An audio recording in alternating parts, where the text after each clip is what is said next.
untuk memulai hari ini saya akan memulai dari sourcing. Jadi kemarin kita sudah information, kita tahu informasi apa yang dibutuhkan, kemudian kita tahu fasilitas apa yang dibutuhkan. Sekarang kalau kita mau mulai bisnis, ada hal juga yang perlu disiapkan Bapak Ibu, yaitu adalah kita tahu suppliernya siapa ini, gitu ya. Kita sudah tahu informasinya bagaimana, fasilitasnya kita sudah tahu. Sekarang kita ngambil barangnya dari mana. Selain itu juga nanti akan saya sampaikan sedikit beberapa teknik pricing yang bisa Bapak Ibu gunakan untuk menjual atau memasarkan produk Bapak Ibu. Ya. Baik, dalam sourcing Bapak Ibu ada isu utama sebenarnya. Yang pertama adalah make versus buy. Jadi apakah kita perlu membuat sendiri barang-barang yang akan kita gunakan sebagai material, gitu, atau sebaiknya kita beli. Dan yang kedua adalah manufacture atau outsource. Nah, kita apakah baiknya memproduksi sendiri, gitu, barang inventory kita atau barang jadi kita, atau kita outsource-kan sebagian, ya. Nah, opsi outsource ini juga sebagian sudah lazim digunakan Bapak Ibu. Contohnya, misal kita bicara iPhone. iPhone ini tidak seutuhnya dikerjakan oleh iPhone di US, tapi sebagian sudah di-outsource-kan. Kemarin yang sempat saya singgung, sudah di-outsource-kan, di-subcontracting-kan gitu, by license atau by building a new facility, ada di beberapa negara untuk mengantisipasi marketnya. Jadi ini sudah umum. Nah, di sini akan lebih banyak di sourcing-nya ini, apa saja sih yang perlu kita siapkan untuk sourcing-nya, kurang lebih. Nah, sebelumnya saya menyampaikan dulu terminologinya Bapak Ibu. What is sourcing? Jadi sourcing itu apa sih? Sourcing is set of business process required to purchase goods and services. Jadi sourcing adalah suatu bisnis Bapak Ibu. Jadi bisnis dalam bisnis, gitu ya. Yang prosesnya itu adalah kita melaksanakan pembelian, purchase, baik barang, goods and services. Jadi bisa berupa barang, bisa berupa jasa.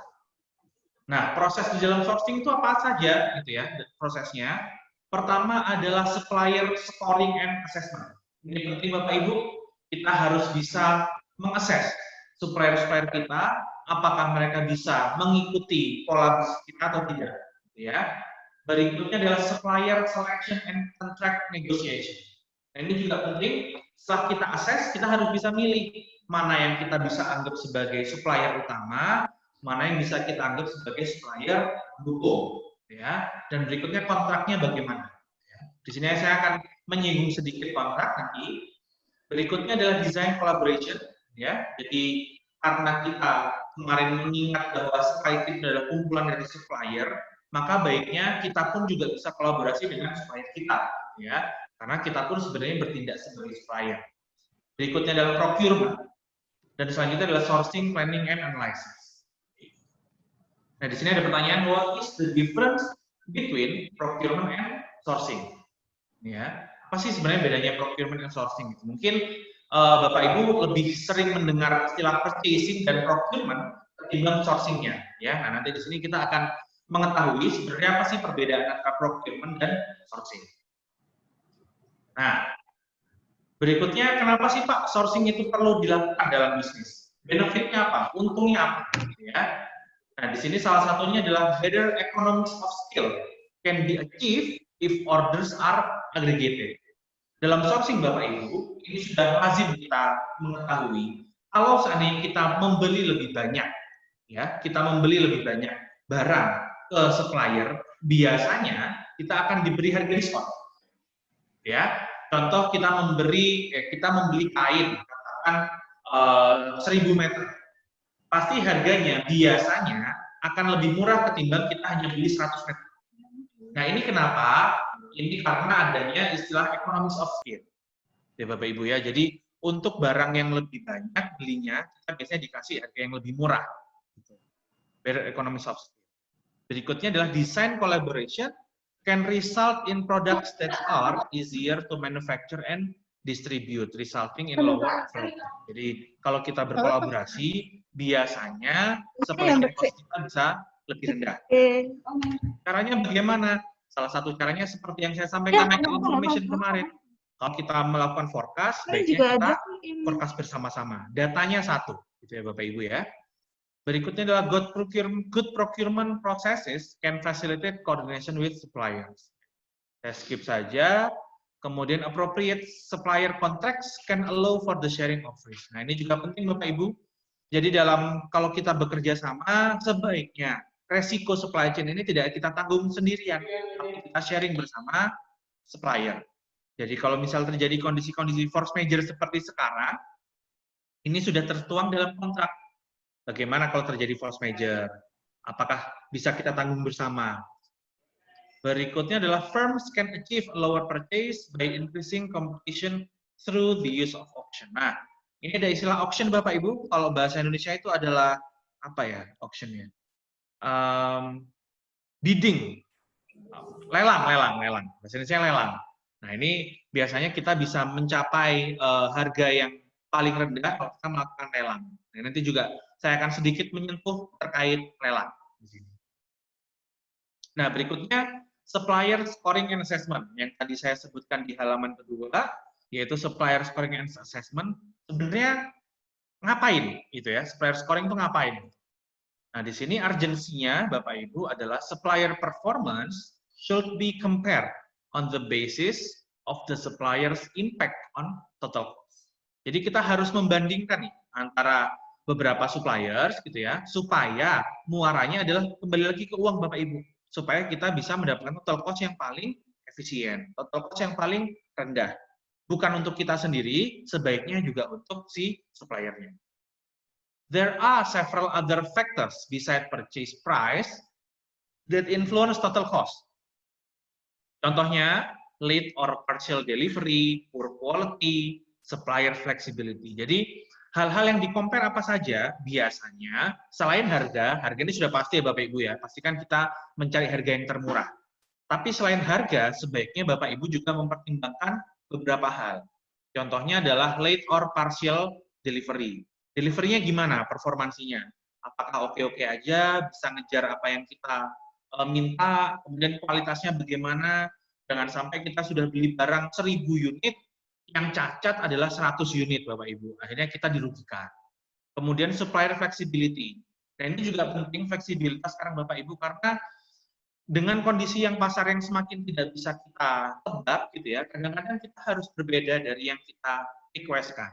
Kadang kita dalam seminggu kita sudah request, Pak, tolong dikirim setiap hari 100 meter kain gitu ya. Nah, ternyata kita tidak bisa untuk 100 meter kain terus-terusan dalam seminggu karena memang demand-nya nggak bisa ditebak. Akhirnya kita bicara ke supplier-nya, Pak, tolong yang 100 unit untuk hari Rabu dikurangin lah jadi 80. Yang hari Kamis dikurangin kalau menjadi 50. Yang hari Jumat kembali ke 100 nggak apa-apa. Nah, ini supplier flexibility. Nah, ini juga penting perannya sebagai supplier.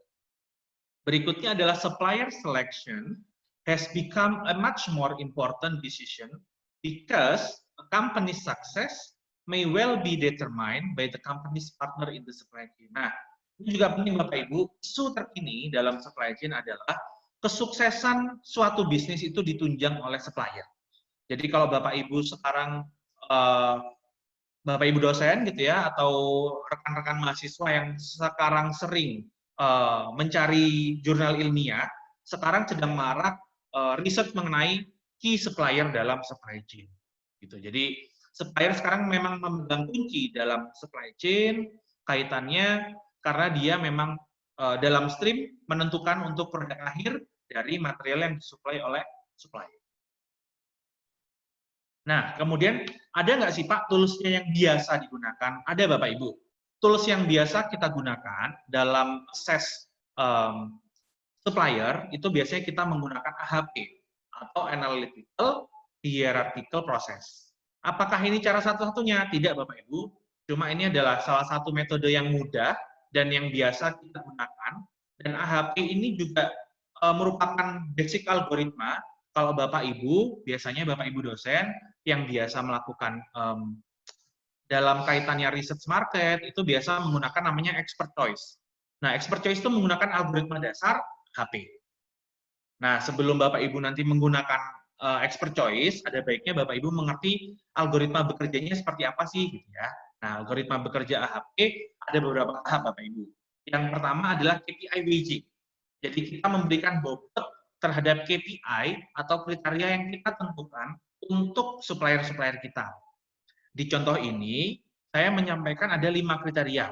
Pertama adalah quality, delivery, price, ETDBW. Nah, kalau Bapak Ibu belum tahu ETDBW, itu adalah singkatan dari easy to do business with. Nah, jadi kemudahan kita melakukan bisnis, Bapak Ibu. Ini juga merupakan salah satu indikator dalam report World Economic Forum, gitu ya, yaitu ETDBW. Dan yang terakhir adalah packaging, ya.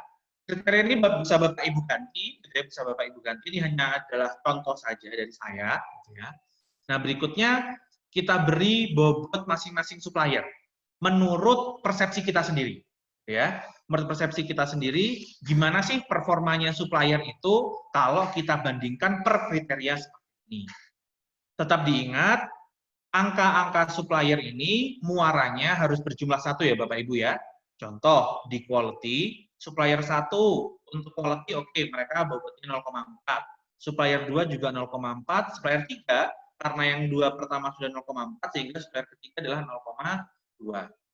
Nah, ini bisa Bapak Ibu atur sendiri ya pembobotannya. Yang terpenting total bobotnya sama dengan 1 Bapak Ibu. Oke. Kemudian Bapak Ibu lakukan ya, mulai dari 1 kriteria hingga kriteria akhir, di mana total skornya adalah 1. Berikutnya Bapak Ibu, kita melakukan yang namanya pairwise comparison. Jadi pairwise comparison. Kita membandingkan satu kriteria dengan kriteria yang lain. Jadi di sini kalau misal saya sampaikan Bapak Ibu ya, ini kan ada yang mendatar dan ada yang turun ya Bu ya. Bisa kita anggap sumbu Y sama ada sumbu X gitu ya. Keduanya sama, quality delivery price, yang mendatar juga quality delivery price. Nah, cara mengerjakannya gimana Bapak Ibu? Cara mengerjakannya adalah kita bandingkan antara yang menurun dengan yang mendatar. Contoh, kalau misal kita bandingkan quality dan quality, Bapak Ibu, ini kan sama nih ceritanya, quality dan quality. Maka kita setting angka 1. Karena kan sama-sama quality, jadi kan kita tidak bisa membandingkan. Nah, itu yang dilakukan Bapak Ibu juga untuk kriteria yang lain. Delivery juga angkanya 1, price sama price angkanya 1, ETDBW sama ETDBW 1, packaging dan packaging 1. Jadi untuk yang horizon, untuk yang diagonal, angkanya 1 semua Ibu, Bapak Ibu, dan kita kasih warna grey, abu-abu, gitu ya, untuk membedakan. Nah, berikutnya sekarang adalah kita bandingkan delivery, ya, yang untuk sumbu Y-nya, delivery, sama quality nih. Nah, kita membandingkannya seperti itu, Bapak Ibu. Bukan dari mendatarnya kita bandingkan sama yang menurun, tapi yang menurun kita bandingkan sama yang mendatar. Nah, angkanya pakai gimana? Biasanya angkanya kita setting 1, 2, 3, 4, Bapak Ibu. Yang pertama adalah 1 itu fine, oke lah gitu ya. Kedua good, ketiga great, 4 excellent.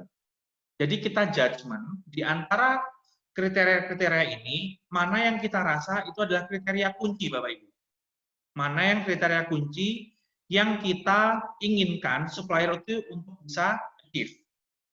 Gitu ya Bapak Ibu ya. Contoh, kita bandingkan delivery sama quality. Di sini kan angkanya 2 ya Bapak Ibu ya, angkanya 2. Artinya delivery itu 2 kali lebih penting ketimbang quality. Itu Bapak Ibu ya. Delivery artinya 2 kali lebih penting daripada quality. Cara untuk mendapatkan angka 2 bagaimana? Ada 2 alternatif Bapak Ibu. Biasanya kita bisa, nah itu kan ada scoringnya ya Bapak Ibu ya, 1, 2, 3, 4. Angka 2 bisa di-achieve seandainya kita setting delivery itu kepentingannya adalah angka 2, sementara quality di angka 1. Jadi 2 dibagi 1 sama dengan 2. Atau juga bisa kita setting delivery itu penting sekali, sehingga kita setting excellent. Kita setting excellent, kemudian quality-nya kita setting good. Jadi 4 dibagi 2 sama dengan 2. Gitu. Artinya angka 2 ini adalah pembagian dari scoring yang kita tempelkan ke masing-masing kriteria. Oke, Bapak Ibu ya. Berikutnya contoh price. price ini juga angkanya 2. Artinya price ini 2 kali lebih penting ketimbang quality. Angka price-nya bisa disetting 2, angka quality-nya 1, atau angka price-nya kita setting 4, angka quality-nya 1. Maaf, angka quality-nya 2. Jadi 4 bagi 2 sama dengan 2, atau 2 dibagi 1 sama dengan 2. Nah, sekarang misal contoh, ada angka 0,5. Ya, ada angka 0,5. Nah, ini berarti gimana? Ini artinya, kita kan sudah tahu ya Bapak Ibu ya, bahwa delivery, price dibandingkan quality, itu kan angkanya 2. Gitu. Kemudian, artinya itu kan bisa di-achieve dari kita setting price-nya di angka 4, kemudian quality-nya misal di angka 2. Nah, sekarang kalau 0,5 artinya angka price-nya itu disetting lebih rendah daripada delivery Bapak Ibu. Jadi delivery-nya angkanya misal 0,5 berarti bisa kita setting delivery-nya di angka 2, kemudian price-nya di angka 1. Jadi 1/2 sama dengan 0,5. Artinya apa? Artinya delivery Bapak Ibu itu lebih penting ketimbang price. Nah, ini bisa Bapak Ibu ganti kalau memang Bapak Ibu merasa price itu lebih penting kok Mas daripada delivery. Jadi Ibu bisa memberikan bobot yang lebih besar untuk price ketimbang delivery. Nah, yang lain juga sama Bapak Ibu. Jadi kita isi dulu itu yang di angka kuning Bapak Ibu. Ya. Yang di warna kuning itu kita isi dulu, kemudian nanti yang di warna putih ya, di kolom warna putih itu kebalikannya ya. Itu kebalikannya dari angka yang warna kuning Bapak Ibu. Ya. Jadi kalau misal kita sudah tahu delivery dibandingkan quality itu angkanya 2. Nah, sekarang kalau misal kita bandingkan quality ke delivery, tinggal kita bagi saja. Jadi 1 per angka yang kita dapat di kolom yang kuning. Di kolom yang kuning kan kita dapat angka 2. Jadi untuk quality delivery, kita tidak perlu membobotkan lagi, tapi kita bagi saja angka yang kita dapat di kolom warna kuning. Jadi tinggal 1 per angkanya berapa? 2. Jadi nilainya adalah 0,5. Jadi kita hanya 1 kali melakukan pairwise-nya. Dan kita taruh angkanya di kolom yang kuning. Di kolom yang putih itu hanyalah kebalikannya, gitu ya, hanya kebalikannya. Nah, setelah kita dapat angka-angkanya Bapak Ibu, yang kita lakukan apa? Yang kita lakukan adalah menjumlahkan, ya, kita menjumlahkan angka-angka yang ada di pairwise comparison ini ke bawah. Jadi untuk quality kita jumlahkan ke bawah, delivery kita jumlahkan ke bawah, begitupun sampai packaging kita jumlahkan ke bawah. Bapak Ibu ya. Nanti ketemu angka sumnya, kita tahu angka sumnya di situ. Nah, berikutnya apa Bapak Ibu? Setelah kita punya angka sumnya tadi, itu sekarang kita bandingkan, ya. Sekarang kita bandingkan masing-masing bobot yang delivery itu, kita kan punya delivery quantity di angka 2. Kita bandingkan sekarang angka 2 kita bagi sama 7,5.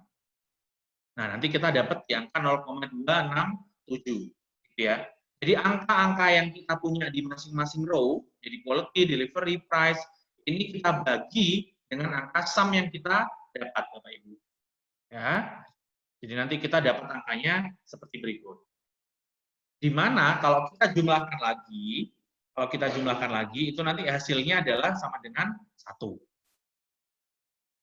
Itu Bapak Ibu ya. Adalah 1. Nah, berikutnya nanti kita jumlahkan, kalau tadi kita jumlahkannya menurun, sekarang kita jumlahkannya mendatar. Nanti kita dapat hasil sumnya yaitu 0,705, 1,199, dan seterusnya. Kalau dijumlahkan, ini angkanya adalah 5, dijumlahkan. Nah, mendapatkan priority value-nya gimana, Bapak? Mendapatkan priority value-nya adalah angka sum ya, untuk quality kita bagi sama angka sum yang 5. Ya, jadi nanti kita dapat 0,141. Untuk delivery gimana? Yaitu 1,199 kita bagi sama 5. Begitupun seterusnya sampai nanti kita dapat priority value Bapak Ibu.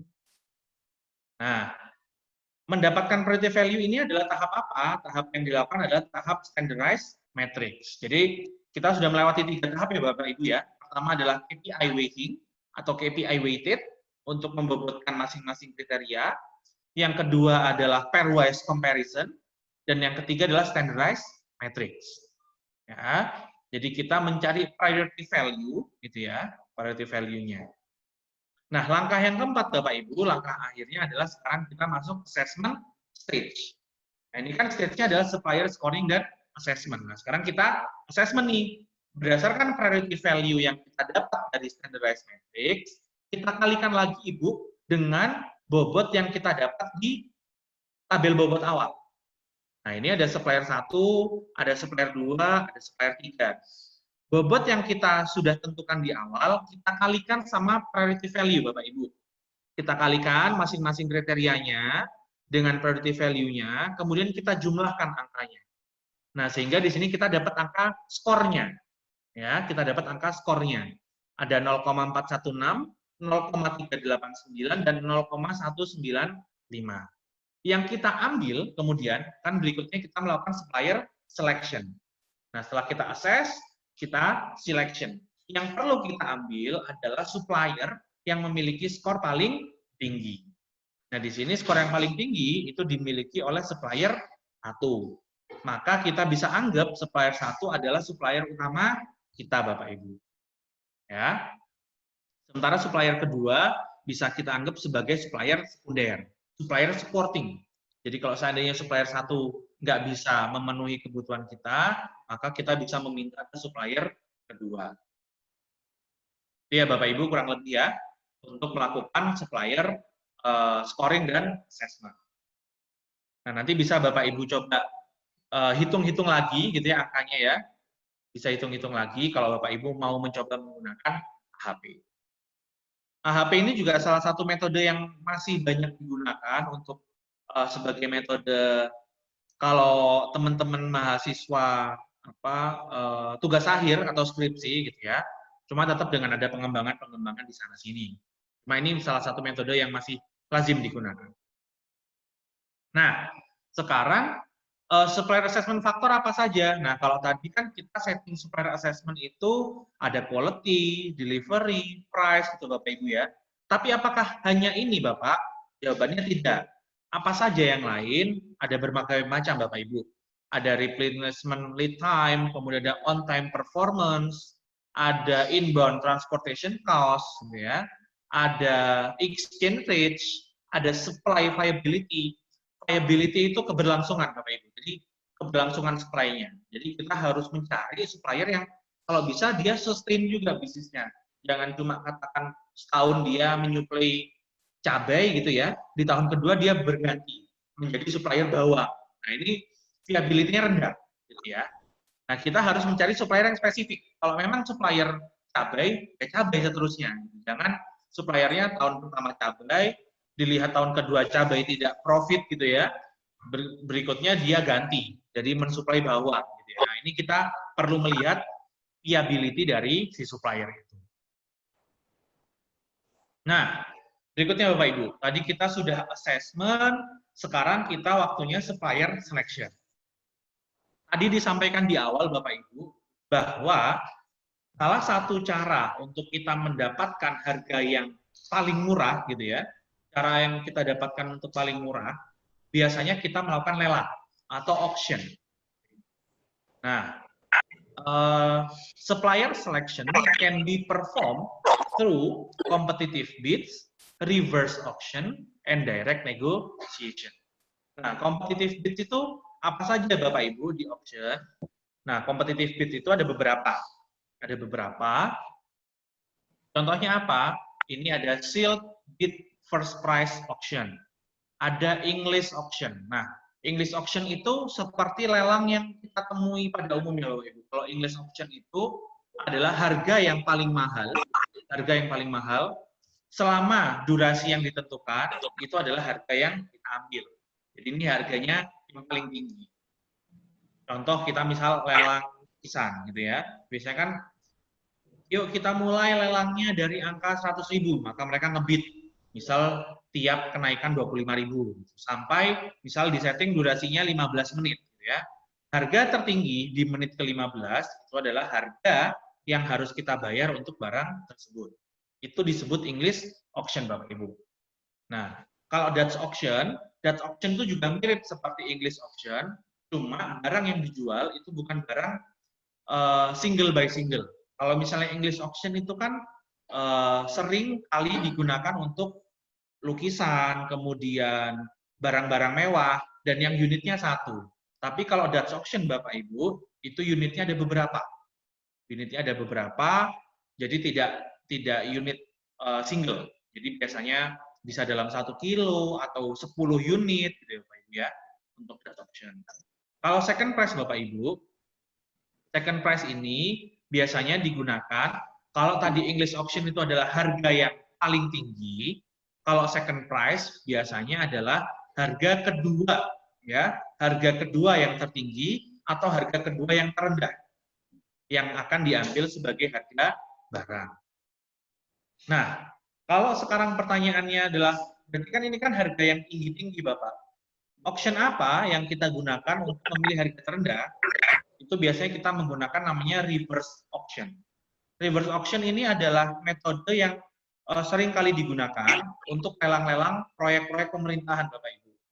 Nah, biasanya kalau Bapak Ibu akrab dengan lelang, biasanya Bapak Ibu tahu situs pemerintah, website pemerintah yang namanya LPSE. Nah, di website LPSE itu Bapak Ibu, dia sudah memberikan list-list proyek yang bisa kita tawar. Gitu ya, kalau kita punya perusahaan, kita bisa menawar proyek-proyek pemerintah itu dari LPSE.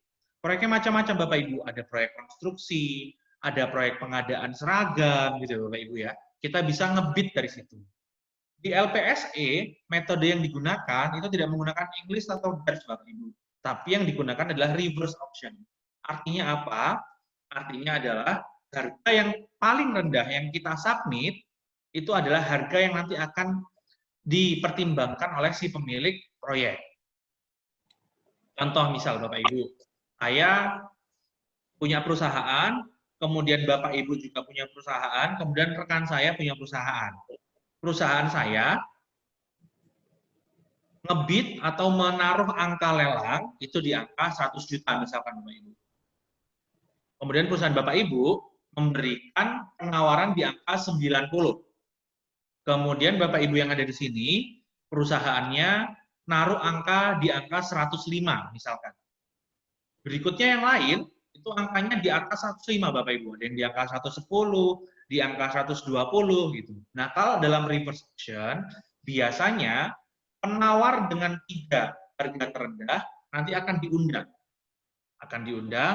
Kemudian mereka presentasi kenapa kok bisa mendapatkan harga begitu, metode kerjanya bagaimana, bahannya apa, sesuai spek atau tidak. Nah, itu yang dilakukan dalam reverse auction Bapak Ibu. Jadi tidak semata-mata mengambil harga yang paling rendah, tapi biasanya 3 perusahaan dengan harga terendah akan diundang untuk presentasi. Biasanya seperti itu. Nah, kalau direct negotiation Bapak Ibu, ini adalah yang biasa dilakukan kalau kita melakukan penunjukan langsung Bapak Ibu, PL istilahnya. Dalam proyek pekerjaan atau proyek pengadaan, biasanya ada angka-angka tertentu yang kita tidak usah melakukan lelang. Pertimbangannya apa? Katakan misal pengadaannya di angka 25 juta Bapak Ibu. Nah, kalau angka 25 juta, kemudian kita melakukan lelang, dengan proses mereka harus naruh penawaran dulu, kemudian kita undang untuk mereka presentasi, ini kan akan sangat lama prosesnya. Padahal proyeknya itu cuma 25 juta, sehingga ada ketentuan-ketentuan yang menyatakan di angka-angka tertentu kita bisa melakukan penunjukan langsung. Jadi misal kita punya rekanan yang mereka memang bisnisnya di situ, kita tahu performansinya bagus, kita undang dia. Aku punya proyek nih, 25 juta, mau nggak ngerjain? Lalu yang dilakukan adalah kita direct negotiation. Tetap muaranya kita mencari harga yang lebih murah. Nah, gimana caranya Bapak Ibu untuk kita mendapatkan harga yang paling murah? Dalam direct negotiation ada beberapa langkah yang kita lakukan. Pertama adalah kita undang dia atau kita surati beliau, kita minta penawaran harganya. Kita sampaikan kita punya proyeknya seperti ini, spesifikasinya seperti ini. Kemudian kita kirim surat, namanya adalah surat permintaan penawaran harga, SPPH namanya Bapak Ibu. Surat permintaan penawaran harga. Nanti dari rekanan akan mengirimkan namanya SPH, yaitu surat penawaran harga. Biasanya surat penawaran harga ini adalah masih angka kasar Bapak Ibu. Artinya apa? Artinya angka ini masih bisa kita negosiasikan, bisa kita tawar. Nah, kemudian kalau kita tawar, Bapak Ibu nanya dong, yang lazim Bapak, kita nawarnya itu berapa persen turunnya, gitu ya. Nah, untuk menjawab angka tersebut, maka yang perlu kita butuhkan adalah format OE, Bapak Ibu. Namanya adalah Owner Estimate. Jadi kita sebagai pemilik proyek, kita juga harus memiliki estimasi harga berapa sih lazimnya, gitu ya. Kita harus melakukan market research juga, Bapak Ibu. Misal katakan kita bikin seragam nih, kita mainlah ke pasar pusat grosir Surabaya, gitu ya. Kita main ke BGS atau ke tempat mal-mal di kota Bapak Ibu yang memiliki harga grosir. Kalau di Malang, contohnya Bu Astuti, itu biasanya di pasar besar ya, Bu Astuti ya, di pasar besar biasanya kita survei harganya. Nah, kenapa kita harus survei harga? Karena kita untuk mengecek kelaziman harga yang disampaikan oleh rekanan. Kalau harganya tidak lazim, tidak umum, maka ya sudah, kita mau nggak mau cari rekanan yang lain. Kalau harganya lazim, oke, harganya masih masuk akal. Katakan si rekanan itu memasukkan harga di angka 10 juta. 10 juta untuk 50 seragam. Ya. Kalau berdasarkan survei harga kita di pasar besar, kalau misalnya kita beli baju di pasar besar, kemudian kita ongkos sablon lah, atau ongkos obras gitu ya, sepertinya satu seragam itu bisa dihargai cuma 150.000. Jadi seharusnya itu satu seragam itu di angka 7.500.000 lah untuk 50 seragam, nggak 10 juta. Maka kita tawar ke dia, bisa nggak kamu di angka 7 juta, katakan. Nah, sebaiknya Bapak Ibu, angka yang ditawarkan oleh rekanan itu di bawah angka OE kita, di bawah angka owner estimate kita. Atau setidaknya sama dengan angka owner estimate kita. Gitu ya. Jadi owner estimate ini juga memegang peran penting Bapak Ibu dalam kita melakukan namanya direct negotiation. Nah, dalam dunia logistik gitu ya, dalam dunia logistik biasanya OE ini memang tiap tahun kita update. Gitu ya. Kalau di pemerintahan Bapak Ibu, OE ini biasanya dipublikasikan. Sebagai apa? Sebagai patokan dari jasa konstruksi atau jasa pengadaan melakukan penawaran. Biasanya mereka sudah publis. Contohnya Kementerian PUPR. Kementerian PUPR itu setiap tahun merilis Bapak Ibu, jadi ada harga satuan pekerjaan, HSP istilahnya. Jadi Kementerian PUPR merilis HSP, ini yang akan menjadi rujukan atau patokan dari masing-masing jasa konstruksi untuk melihat harganya. Jadi kalau harga mereka yang ditawarkan di atas sampai HSP-nya PUPR, otomatis nanti dicoret lah kalau melakukan penawaran. Jadi kita harus tahu HSP normalnya atau lazimnya berapa. Pemerintah kota pun juga kadang-kadang seperti itu, cuma tidak dipublish secara masif gitu ya. Kalau kementerian biasanya dipublish di website resminya. Tapi kalau di pemerintahan kota, biasanya mereka publish hanya untuk kalangan-kalangan terbatas. Biasanya. Jadi ada HSP Kota Surabaya ada, HSP Kota Malang ada.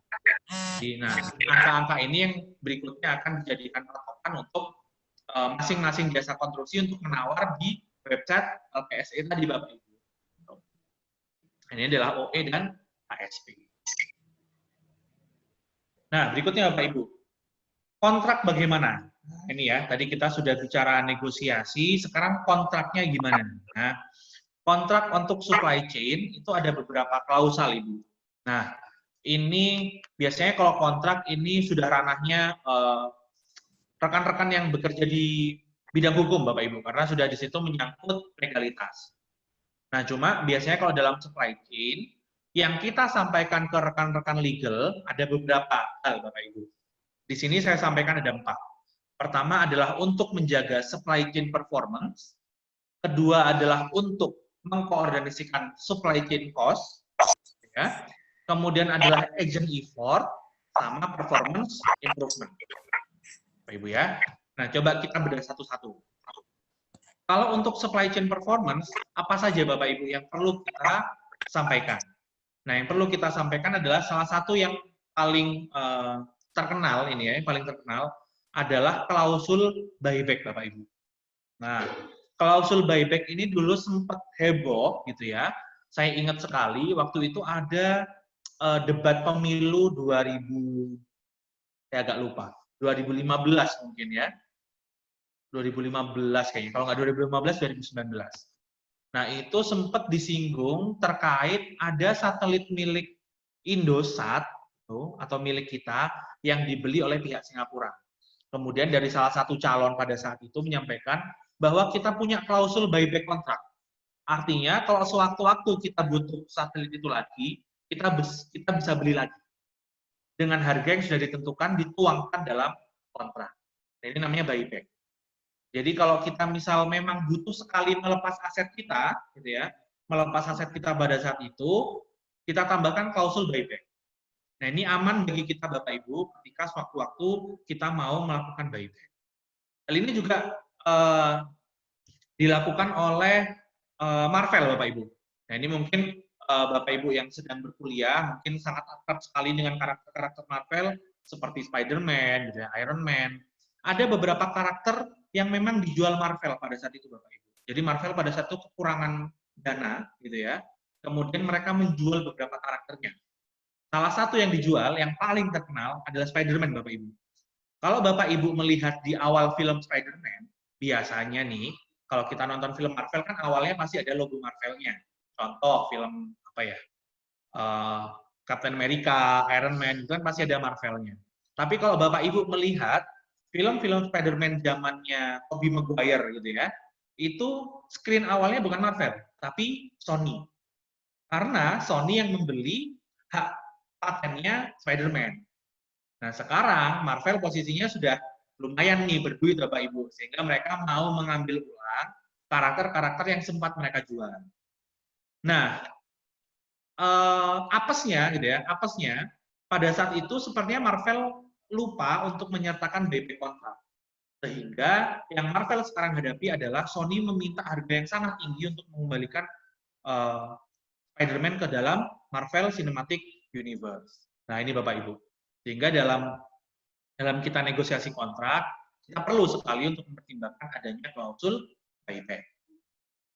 Nah, berikutnya apa? Berikutnya ada revenue sharing, ada quantity flexibility, gitu ya. Quantity flexibility ini kaitannya seperti yang saya sampaikan di awal, Bapak Ibu. Bisa nggak kita untuk mengatur, gitu ya, mengatur kalau kita sudah placement, kita sudah naruh, saya mau order segini, tapi kita bisa revisi. Nah, ini adalah kontrak quantity flexibility. Ini juga kadang-kadang kita sampaikan di kontrak. Nah, berikutnya adalah kontrak for product availability and supply chain profits. Nah, ini apa isinya? Isinya adalah an approach to deal with this problem has been to design contract types. Buyback revenue ya yang tadi. The supplier must share in some of the buyer's demand uncertainty. Jadi pada intinya Bapak Ibu, kontrak ini, klausul ini untuk menjaga atau membagi resiko gitu ya, membagi resiko akan ketidakpastian permintaan. Ini muaranya ke situ. Berikutnya, contracts to coordinate supply chain cost. Ya. Differences in cost at the buyer and supplier can lead to decision that increase total supply chain cost. Nah, ini kalau misalnya kita tidak terjadi kerjasama, Bapak Ibu, biasanya kita nggak ketemu nih titik harga yang kita minta. Jadi kita misal nawar 10.000 untuk barangnya, si buyernya gitu ya, atau si supplier kita menawarkannya harga 15.000. Contohnya apa? Replenishment order size placed by the buyer. The buyer's replenishment cost doesn't take into account the spare cost. Replenishment itu pembelian ulang Bapak Ibu. Jadi kita sudah beli pertama, barangnya habis, kita beli lagi. Istilahnya replenishment. Nah, replenishment dari kita itu harganya nggak masuk nih kalau di harganya supplier. Nah, sehingga itu yang biasanya dinegosiasikan. Dinegosiasikannya seperti apa? dinegosiasikannya, ada istilahnya namanya a quantity discount, Bapak Ibu. Seperti yang saya sampaikan di awal terkait economies of scale, biasanya kalau kita beli lebih banyak, kita dikasih harga lebih murah. Biasanya akhirnya negosiasinya berlangsungnya seperti ini. Oke, kamu tak kasih harga 10.000, saya kasih harga 10.000, cuma kamu belinya harus di angka 1.000, jangan beli di angka 500. Boleh deh saya lepas harga 10.000, tapi kamu belinya harus di angka 1.000. Nah, itu kaitannya sama ekonomi soft skill, Bapak Ibu. Hitung-hitungannya ada sendiri, gitu ya. Hitung-hitungannya ada sendiri, lebih mendetail, gitu ya. Cuma tidak saya bahas di training kali ini. Nanti kalau memang Bapak Ibu tertarik, gitu ya, nanti kita bisa bikin sub training berikutnya. Kaitannya sama quantity discount. Nah, ini nanti ada di materi yang namanya procurement, Bapak Ibu. Ya. Berikutnya adalah contracts to increase agent effort. Ya. There are many instances, banyak instansi dalam supply chain where an agent acts on behalf of a principal, ada agent-agent atau ada sales representative gitu ya yang mewakili pimpinan gitu ya, dan ada juga agent yang mewakili action, effect, the reward for the principal. Jadi ada juga dia berperilaku sebagai agent dari manufacturer lain. Contohnya di sini, a car dealer who sells the cars of a manufacturer as well as those of other manufacturer. Jadi kalau di dealer Bapak Ibu, dealernya bukan dealer Honda gitu ya. Kalau dealer Honda kan mereka spesifik menjual Honda, tapi kan ada dealer-dealer yang mereka memang menjual dari beberapa pabrikan. Contohnya apa? Contohnya misal ada CBU, Bapak Ibu. CBU itu adalah perusahaan yang menjual mobil-mobil built-in, built-up. Jadi yang berasalnya dari luar negeri. Nah, itu tidak menjual hanya spesifik, misal build-up-nya Toyota. Tidak spesifik itu, tapi mereka juga jual build-up-nya Honda. Nah, itu increase agent effort. Jadi kalau Bapak Ibu akrab sama Toyota, Toyota itu kan kalau di sini namainnya merek dagangnya tetap pakai Toyota ya Bapak Ibu ya. Misal apa ya? Innova, Avanza kan gitu ya. Tapi kalau di luar negeri Bapak Ibu namanya bukan Innova Avanza gitu ya. Bukan Toyota Corolla, tapi mereka ada namanya sendiri. Padahal mobilnya sejenis. Contohnya Bapak Ibu, kalau kita kan biasanya beli Toyota Altis gitu misal ya, Toyota Altis untuk produk sedannya. Kalau di luar negeri Bapak Ibu, nggak pakai merek Toyota, tapi pakai mereknya adalah Lexus. Jadi Lexus itu adalah Toyota yang diperuntukkan untuk luar negeri. Perbedaannya apa? Perbedaannya adalah di quality kontrolnya Bapak Ibu. Nah, ini sedikit intermezzo saja Bapak Ibu ya. Jadi misal kita beli Toyota Altis, biasanya quality controlnya, kalau misal spare part-nya ada cacat sedikit, ya udah nggak apa-apa lah. Kan cacatnya cuma sedikit. Nah, tapi kalau merek Lexus Bapak Ibu, cacat sedikit tidak diterima. Karena memang keperuntukannya untuk luar negeri. Sehingga quality controlnya lebih ketat lagi. Jadi kalau ada cacat sedikit ya nggak boleh dipakai, harus diganti. Nah, sehingga harganya biasanya lebih mahal. Example of contracts to increase agent effort include two-part tariffs and threshold contract. Oke, ini saya skip saja Bapak Ibu ya. Berikutnya adalah contracts to induce performance improvement. Nah, ini penting Bapak Ibu. A buyer may want performance improvement from a supplier who otherwise would have little incentive to do so. Ya. A shared savings contract provides the supplier with a fraction of the saving that result from the performance improvement. Nah, jadi berangkatnya apa Bapak Ibu? Berangkatnya, ini saya sedikit cerita lagi. Jadi kalau Bapak Ibu mengenal Toyota, Toyota itu punya paham industri yang namanya Toyota Way, Bapak Ibu. Ya, ini bukunya banyak, bisa Bapak Ibu googling atau Bapak Ibu searching the Toyota Way, gitu ya. Toyota Way Bapak Ibu, dia sangat menekankan pada supply chain performance. Caranya bagaimana? Supplier mereka rangkul. Kita tidak treat mereka sebagai pihak luar, tapi kita treat mereka sebagai partner kerja. Caranya bagaimana? Caranya adalah kita tingkatkan performance dari supplier masing-masing tersebut. Kalau kita merasa ada supplier, katakan kita, kalau ban kan kita tidak mungkin bikin sendiri, Toyota tidak akan bikin sendiri untuk bannya. Misal supplier ban ini sangat penting sekali, maka kita undang mereka, kita training nih. Kamu kendalanya ada di mana? Oh, kendala saya ada di sini, Pak. Kita kasih training. Jadi kita engage supplier itu, kita ikat supplier itu. Jadi ada keterikatan. Oh iya ya, Toyota ini kan udah ngasih aku pengetahuan, udah ngasih aku training.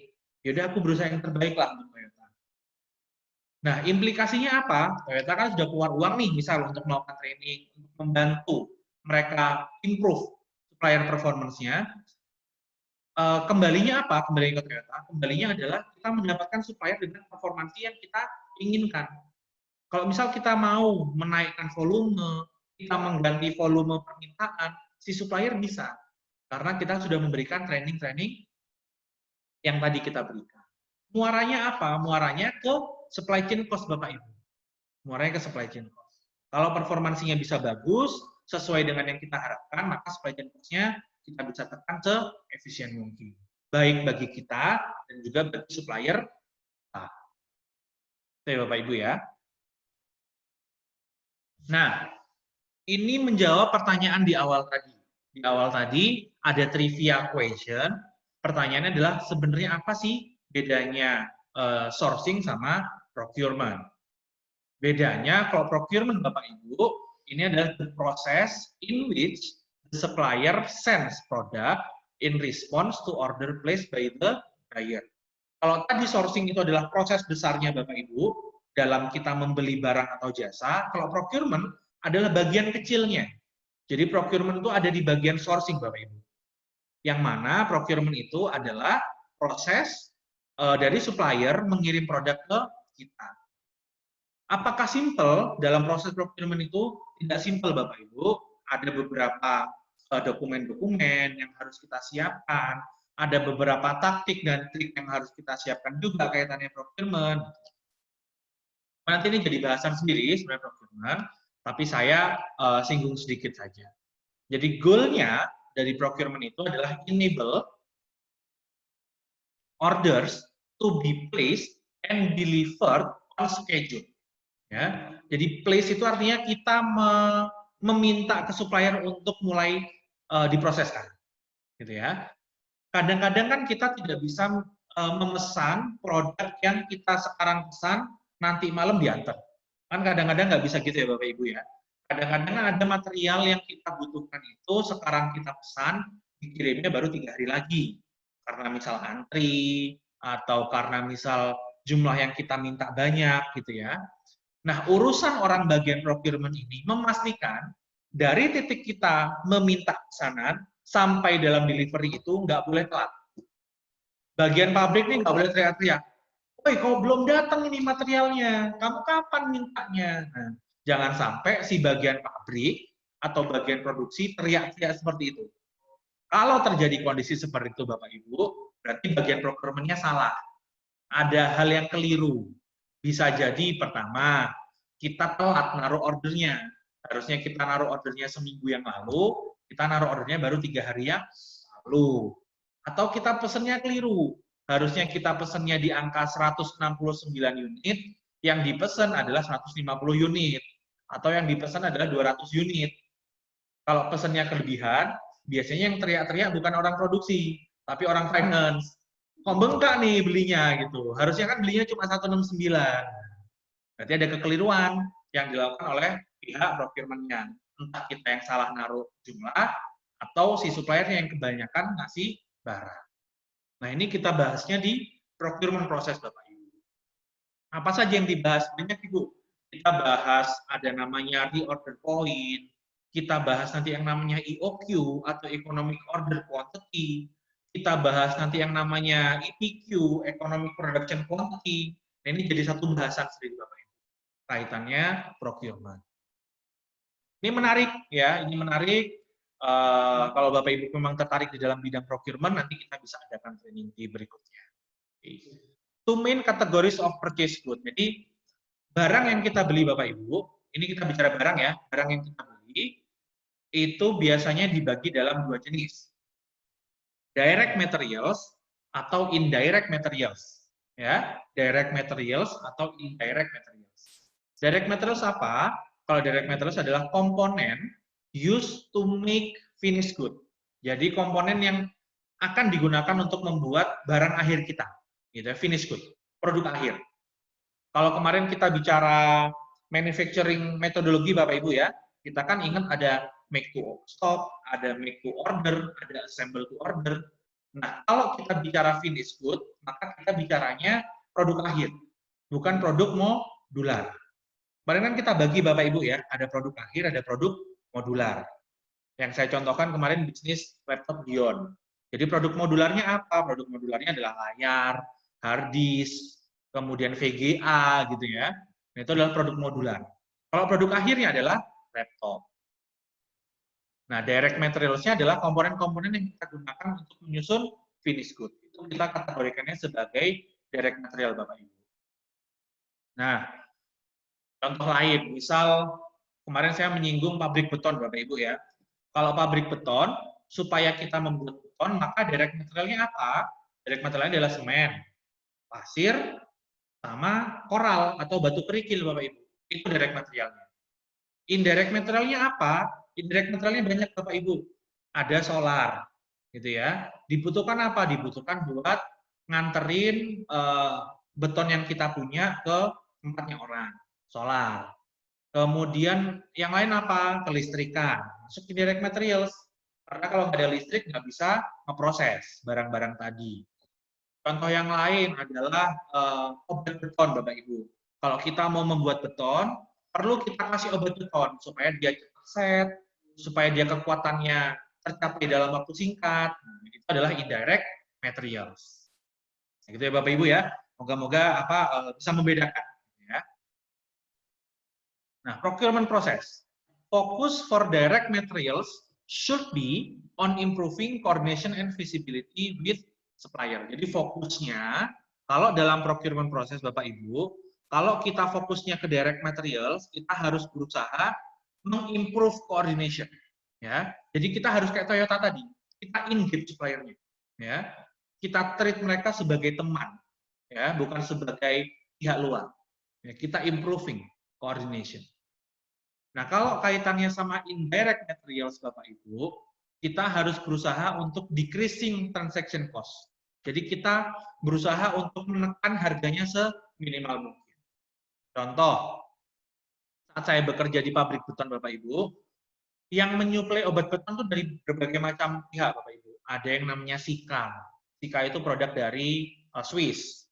Berikutnya ada namanya Konsol. Konsol itu produk dari Indonesia. Kemudian ada BASF, itu juga lisensinya dari Swiss, setahu saya. Kalau nggak Swiss, Jerman, BASF. Nah, harganya bervarian Bapak Ibu. Ada yang ngasih harga 15.000, ada yang ngasih harga 10.000, ada yang ngasih harga even bahkan di bawah 10.000. Nah, yang orang procurement melakukan apa Bapak Ibu? Karena material ini adalah masuk material indirect, maka yang kita lakukan adalah kita harus mendecrease transaction cost-nya seminimal mungkin. Kalau harga semen, itu kita susah untuk mendekrisnya, karena harga semen itu sudah diregulasi sama pemerintah. Jadi ada harga yang paling tinggi berapa, harga terendahnya berapa. Itu sudah diregulasi pemerintah. Jadi agak susah. Dan biasanya kalau direct material semen ini Bapak Ibu, itu adalah tergantung material yang lain itu suka yang mana. Jadi pasir dan koral itu juga menentukan semennya harus semen gresik misal, atau semennya harus semen merah putih. Nah, kayak gitu. Jadi kita agak susah untuk melakukan decreasing cost. Nah, tapi kalau indirect materials, obat beton, ini kan tidak direct materials, hanya supporting. Maka kita harus mencari harga yang paling murah. Tapi tetap diingat Bapak Ibu, harga yang paling murah terkadang belum tentu bisa memberikan kualitas yang kita inginkan. Sehingga jika ada beberapa supplier yang masuk ke Bapak Ibu, yang paling mudah adalah kita scoring dan assessment Bapak Ibu. Ya, kita pakai cara AHP lagi. Gitu. Kita bandingkan lagi price-nya, kita bandingkan quality-nya, kita bandingkan kemudahan di kontak, gitu ya, atau ETDBW, kemudian kita bandingkan delivery-nya gimana, kita minta sekarang apakah besok bisa datang atau harus nunggu 3 hari gitu ya. Penting Bapak Ibu. Nah, kita pakai lagi cara AHP. Procurement for both should consolidate orders where possible to take advantage of economies of scale and quantity discount. Seperti yang saya sampaikan di awal Bapak Ibu, kadang supplier bisa ngasih harga murah kalau kita belinya dalam jumlah besar. Ya. Maka kita perlu konsolidate Bapak Ibu. Jadi kita jangan tiap minggu beli gitu ya. Kalau bisa kita sebulan sekali beli tapi jumlahnya banyak. Harapannya apa? Harapannya kita economies of scale-nya dapat, ya, jumlahnya dapat. Impact-nya apa? Impact-nya kita dikasih harga diskon. Nah, itu namanya consolidate, Bapak Ibu. Consolidate. Berikutnya. Nah, sourcing, planning, and analysis. Nah, nggak cuma fasilitas, Ibu, yang kita planning. Nggak cuma kapasitas, Bapak Ibu, yang kita planning. Even sourcing, bahkan sourcing, ini kita juga harus planning dan analisis. Apalagi kita juga tahu, ada kalimat tadi yang kita sama-sama paham bahwa dalam performansi supply chain, supplier ini menjadi hal penting, menjadi kunci untuk kita bisa mendapatkan supply chain yang bagus dan supply chain cost yang efisien. Yang perlu dilakukan apa Bapak Ibu? Yang perlu Bapak lakukan adalah sekarang dipisahkan antara supplier yang menjadi penyuplai bahan utama sama menyuplai bahan yang tidak utama. Gitu ya. Atau bisa kita bagilah gampangannya supplier untuk direct materials sama supplier untuk indirect materials. Gitu ya. Nah, a company should periodically analyze its procurement spending and supplier performance. Jadi harus menganalisa habisnya orang procurement ini boros atau efisien gitu ya. Kita secara berkala kita harus analisa. Ini tugasnya pimpinannya bagian procurement gitu Bapak Ibu ya. Jadi kalau di perusahaan biasanya kita menyebutnya langsung. Jadi kayak contoh yang saya tahu di perusahaan Samator, itu mereka nggak punya divisi sourcing, tapi punyanya divisi procurement. Padahal yang dilakukan adalah sebenarnya sourcing, gitu ya. Nah, cuma terminologinya memang kadang-kadang masih rancu di masyarakat, sehingga harapannya dari training ini kita punya pemahaman yang sama, Bapak Ibu, ya. Kita bisa membedakan mana yang sourcing, mana yang procurement. Nah, harusnya yang menganalisa procurement itu adalah bagian sourcing. Karena procurement masuk di dalam bagian sourcing. Gitu ya. Nah, yang perlu dilakukan apa? Supplier performance analysis should be used to build a portfolio of supplier with complementary strength. Jadi yang dilakukan adalah kita menganalisa supplier performance ini. Gitu ya. Kita analisa. Nah, di sini ada kalimat yang saya highlight Bapak Ibu, saya bold ya. Ini harus jadi patokan Bapak Ibu dalam menjalankan bisnis. Ya. Cheaper but lower performing suppliers should be used to supply base demand. Ya. Cheaper but lower performing suppliers should be used to supply base demand. Jadi kalau tadi kita bicara beton gitu ya, kita perlu bahan utamanya kan ada semen, ada koral, ada pasir gitu Bapak Ibu ya, sebagai direct materials. Oke. Tadi saya ambil contoh kalau semen agak susah. Ya, semen agak susah untuk kita bisa mereduksi harga. Padahal kan di sini kita harus nyari cheaper, lebih murah berarti kan. Semen kita udah nggak bisa karena harganya diregulasi pemerintah. Ada harga atas, ada harga bawah. Nah, yang bisa kita lakukan adalah sekarang kita karena kita butuhnya semen, pasir dan koral, maka kita harus mengupayakan harga pasir sama koralnya ini yang paling rendah.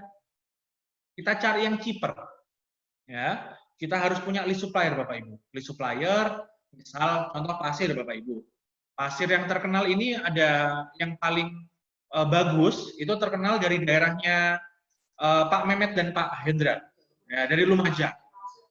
Nah, namanya pasir besi Bapak Ibu. Dia nyarinya di daerah tepi laut biasanya. Nah, cuma kemarin itu sempat ada kasus Bapak Ibu ya, kalau Bapak Ibu menyimak, sempat ada yang meninggal. Namanya siapa? Kancil ya? Salim Kancil.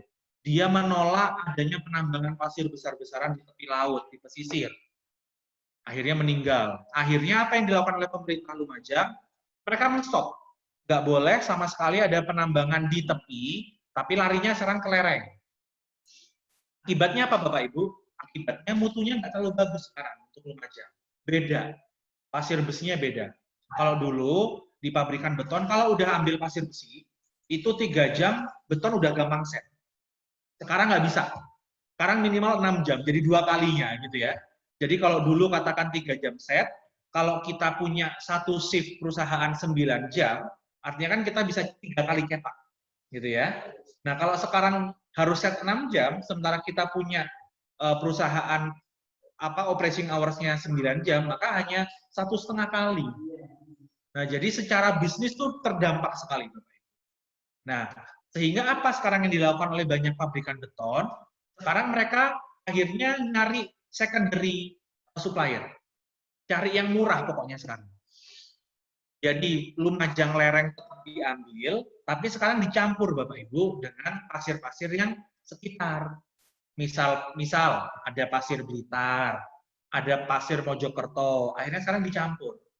Karena kita sudah tidak bisa achieve lagi mutu yang sama seperti yang dulu. Nah, sehingga apa yang dilakukan? Yang dilakukan oleh pabrikan sekarang mereka mencari ya cheaper supplier. Jadi pasirnya sekarang disuplai sama utamanya adalah suplai pasir-pasir sekitar. Itu yang menjadi base demand-nya sekarang. Nah, dia cari yang harga termurah. Agak telat-telat ngirim nggak apa-apa lah, pokoknya harganya murah, gitu ya, harganya murah. Lumajang itu sekarang harganya mahal, padahal mutunya udah nggak kayak dulu, tapi harganya mahal. Sehingga akhirnya sekarang berganti. Yang dulu pasir Lumajang itu sebagai base demand, sekarang menjadi buffer. Hanya campurannya saja sekarang. Jadi higher performing but more expensive supplier. Harganya kan lebih mahal nih Lumajangnya, ya kita tetap ambil, tapi sebagai buffer, bukan sebagai base demand lagi. Nah, ini penting ya Bapak Ibu ya. Jadi kita sebagai pemilik bisnis, kita harus bisa mengakses kondisinya sekarang bagaimana di pasar.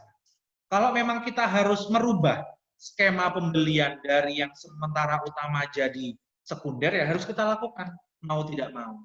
Caranya gimana? Kita harus membedakan supplier berdasarkan harga dan performansi. Sehingga ini saya bold hitam. Karena ini penting untuk dimengerti dalam dunia bisnis. Ya, semoga Bapak Ibu punya gambaran lebih lebih real gitu, karena saya mencontohkannya adalah di dunia bisnis, gitu Bapak Ibu ya. Nah, making sourcing decision in practice, ya, dalam prakteknya bagaimana sih untuk kita melakukan sourcing decision. Tadi kan di halaman sebelumnya kita tahu bahwa sourcing department itu harus melakukan namanya analisa, ya, baik dari analisa procurement maupun dari analisa supplier. Caranya gimana prakteknya gitu ya? Use multifunction team. Jadi sebaiknya Bapak Ibu, kalau kita mau mengambil decision dalam sourcing, tim yang kita punya nggak boleh dari tim procurement saja. Kalau perlu ada tim dari teknik, ada tim dari produksi, ada tim dari finance, ada tim dari legal. Kenapa tim legal? Karena kita harus merefer ke kontraknya. Gimana kontrak kerjasama kita sama sini supplier, gitu ya. Kenapa harus orang finance? Karena kita harus tahu harganya gimana selama ini. Ritme pembeliannya gimana? Bisa kredit apa enggak? Nah, ini kan penting sekarang ya. Kreditnya penting Bapak Ibu sekarang. Bisa kredit apa enggak? Gitu ya. Terus orang teknik harus tahu pasirnya mutunya gimana. Pasir itu harus kita analisa Bapak Ibu secara kimianya. Jadi ada yang membedakan harga pasir itu adalah mutunya. Yang membedakan mutu pasir itu adalah selamnya. Selam itu lumpur Bapak Ibu, kadar lumpur. Jadi pasir yang bagus, kadar lumpurnya sedikit. Pasir yang jelek, kadar lumpurnya banyak. Ngetesnya gimana? Gampangannya ngetesnya, si pasir itu direndam air semalaman, besok paginya kita lihat ada air yang mengeruh nggak? Nah, air yang mengeruh ini tandanya itu sudah tercampur sama lumpur.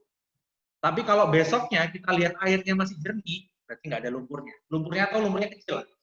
Nah, itu yang membedakan harga. Kenapa kita butuh orang teknik. Gitu ya Bapak Ibu ya. Jadi di kondisi bisnis yang sekarang, kita sudah tidak bisa lagi bekerja secara sendirian. Artinya sendirian tuh orang teknik industri kumpul sama teknik industri. Orang ilmu pertanian kerja sama ilmu pertanian. Orang legal kerja sama orang legal. Sekarang kita harus budayanya kerja sama, Bapak. Itu ya. Kalau kita masih sering berantem gara-gara hal-hal kecil gitu ya, makanya Indonesia susah maju gitu ya. Karena yang lain sudah kerja sama di luar negeri, kita masih berantem karena friksi-friksi kecil. Ya. Berikutnya adalah ensure appropriate coordination across region and business unit. Nah, ini tadi yang saya sampaikan, baiknya kita kerjasama sama teman-teman di departemen yang lain. Berikutnya adalah always evaluate total cost, not just lower bidder. Ya, jadi ini juga kadang-kadang tricky Bapak Ibu. Misalnya saya ambil contoh deh, ini agak menyimpang sebenarnya. Cuma ini adalah salah satu contoh yang paling make sense. Kalau Bapak Ibu sekarang misal mau traveling, ya mau traveling, Bapak Ibu mau pergi ke Malang gitu ya, kita di Surabaya pengen pergi ke Malang. Itu kan ada beberapa marketplace Bapak Ibu ya untuk beli. Katakan kita ambil contoh Traveloka, kemudian Peggy gitu ya, kemudian tiket.com. Nah ada satu lagi yang dia bisnisnya sudah lama Bapak Ibu, namanya Agoda. Ya, kalau Bapak Ibu searching gitu ya, kalau searching di Google, biasanya dibandingkan Traveloka, dibandingkan tiket.com, dibandingkan Peggy, harga yang Agoda kasih itu paling murah Bapak Ibu. Oke. Nah, tapi Bapak Ibu harus hati-hati karena kalau Bapak Ibu sudah masuk ke Agoda, Bapak Ibu mau pesen, nanti saat Bapak Ibu mau bayar, harga-harga yang lain pada keluar semua itu Bapak Ibu. Misal harga asuransinya, harga servisnya, nah itu baru disampaikan ke customer saat mau bayar. Tapi yang dirilis saat di website itu harga awal Bapak Ibu. Nah itu jadi harus hati-hati. Kadang-kadang ada supplier yang memang begitu.